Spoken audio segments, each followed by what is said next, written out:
मिथिलेशगढ़ का राजा वीरभद्र सिंह बड़ा ही प्रजापालक, न्यायप्रिय, नम्र और प्रजावत्सल था। उसके राज्य में सबको समान अधिकार प्राप्त थे। जाति धर्म का कोई भेदभाव नहीं था। चारों ओर सच्चाई, ईमानदारी तथा भाईचारे का बोलबाला था। चोर लुटेरों का नाम मात्र भी डर नहीं था और न ही घर के दरवाजों पर ताले लगाए जाते थे। वीरभद्र सिंह अपनी प्रजा के सुख दुख में बराबर का भागीदार रहता था, इसलिए प्रजा भी अपने राजा का बहुत सम्मान करती थी। राजा वीरभद्र सिंह जितने नैतिक एवं जीवन मूल्यों के उपासक थे, उनका पुत्र विक्रम सिंह उतना ही विरोधी प्रवृत्ति का था। वह बहुत ही दुष्ट, उदंड, निर्दयी तथा उत्पाती था। वह प्रतिदिन नए नए उपद्रव कर निर्दोष तथा सीधे साधे लोगों को सताया करता। फिर भी राजा से विक्रम सिंह की शिकायत करने का साहस कोई व्यक्ति नहीं कर पाता था। प्रजा की इसी कमजोरी को ताड़कर विक्रम सिंह और अधिक क्रूर व अत्याचारी होता गया। विक्रम सिंह को राजा का पुत्र होने का भी बहुत घमंड था।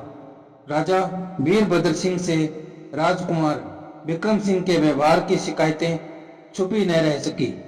राजा ने उसे बहुत समझाया, लेकिन विक्रम सिंह पिता की बातों को एक कान से सुनता और दूसरे कान से निकाल देता।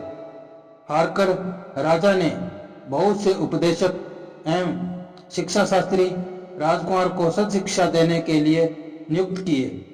उन्होंने भी राजकुमार विक्रम सिंह की दुर्बुद्धि को सुधारने की बहुत कोशिश की, लेकिन सब बेकार। विक्रम सिंह के व्यवहार में जरा सा भी सुधार न हो सका। जैसे जैसे विक्रम सिंह की उम्र बढ़ती गई, वैसे वैसे उसकी धृष्टता भी बढ़ती गई। प्रजा उसके उत्पीड़न से परेशान हो हाहाकार कर उठी। एक दिन मिथिलेशगढ़ में विसिगाचार्य नाम के एक प्रसिद्ध महात्मा पधारे। राजा वीरभद्र सिंह ने उन्हें ससम्मान अपने यहाँ आमंत्रित किया और विनम्रता से हाथ जोड़ते हुए कहा, ऋषिवर, आपकी अनुकंपा से मेरे राज्य में कोई भी कमी नहीं है।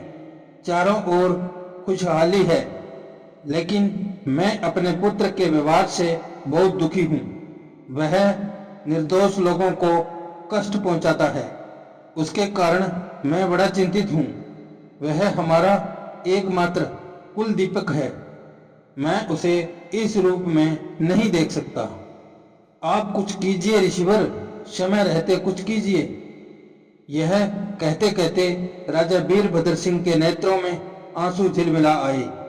विसिगाचार्य विक्रम सिंह की उद्दंड प्रवृत्ति से परिचित थे, लेकिन राजा के विनम्र निवेदन को वह अस्वीकार न कर सके।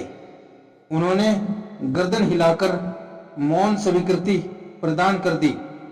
विसिगाचार्य ने विक्रम सिंह को सुधारने के अनेक प्रयास किए, लेकिन विक्रम सिंह के व्यवहार को बदलने में वह भी सफल नहीं हो सके। अंत में एक दिन विसिगाचार्य विक्रम सिंह को घुमाते घुमाते एक पौधे के पास ले गए और बोले, वत्स, इस नन्हे से पौधे की एक पत्ती चख कर तो देखो, कैसा स्वाद है इसका। विक्रम सिंह ने पौधे की एक पत्ती तोड़कर जैसे ही चबानी शुरू की, उसका पूरा मुंह अजीब सी कड़वाहट से भर गया। उसने तुरंत पत्ती को मुंह से निकालकर फेंक दिया। साथ ही क्रोध में आकर उस छोटे से पौधे को भी उखाड़ डाला। विसिगाचार्य ने नाराजगी व्यक्त करते हुए कहा, वत्स, यह तुमने क्या किया? इस नन्हे से पौधे को क्यों उखाड़ फेंका? महात्मा जी, यह नन्हा सा पौधा अपनी इस अवस्था में ही इतना कड़वा है, तो बड़ा होने पर तो यह विष वृक्ष बन जाएगा। ऐसे पौधे को तो जड़ से उखाड़कर फेंकना ही उचित था, अन्यथा यह लोगों के लिए एक समस्या ही बन जाता। विक्रम सिंह की बात सुनकर भीष्माचार्य ने गंभीर स्वर में कहा, वत्स, अगर तुम्हारे व्यवहार से पीड़ित प्रजा भी तुम्हारे प्रति ऐसी ही नीति से काम ले तो तुम्हारी क्या दशा होगी। स्मरण रखो पुत्र, दुनिया में शील गुण ही सर्वोत्तम गुण है। यदि तुम फलना फूलना चाहते हो तो स्वयं भी इन्हीं गुणों का अनुसरण करो, इसी में तुम्हारा कल्याण है। विक्रम सिंह भीष्माचार्य की बातों से बहुत प्रभावित हुआ।